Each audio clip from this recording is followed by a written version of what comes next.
Sometimes, as teachers, we see connections between parts of our instruction that we so want our students to see and we want them to make, and that we lose track of how difficult making those connections can be. I really liked this question quite a bit, and it harkened back to the kind of work we've been doing in the last couple of classes. But I think by the time I got to the last couple of parts of the problem, the cognitive demand on my students was a little bit too great. My students did well on the first three parts of the question.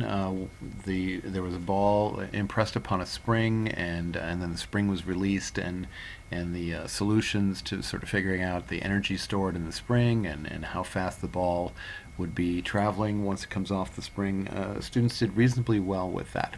But as I introduced the next question, suppose that the friction is a constant 5 newtons, sketch the frictional force as a function of distance. That's when students started to struggle. On one level, this is an absolutely simple question in that we're being told that friction is a constant, and so it should be relatively straightforward to draw a graph that has a constant value. On the other hand, it sort of comes from nowhere, and although students are familiar with the idea of friction, we haven't ever considered it in our course, so it seems to be coming out of left field for them. So that's one little dilemma, and some students struggled to create that graph.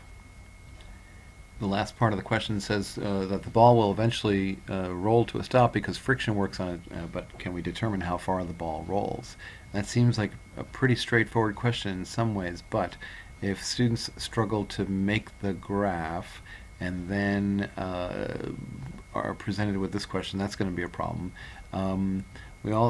Students need to recognize that when the ball stops, the kinetic energy is going to be 0, so the ball will have lost its kinetic energy, and that kinetic energy will go someplace, but it's a little bit abstract for students to think about it going into the endless number of molecules that were participating in the frictional force, and so I think the connection between this graph and the loss of energy with the ball is pretty difficult.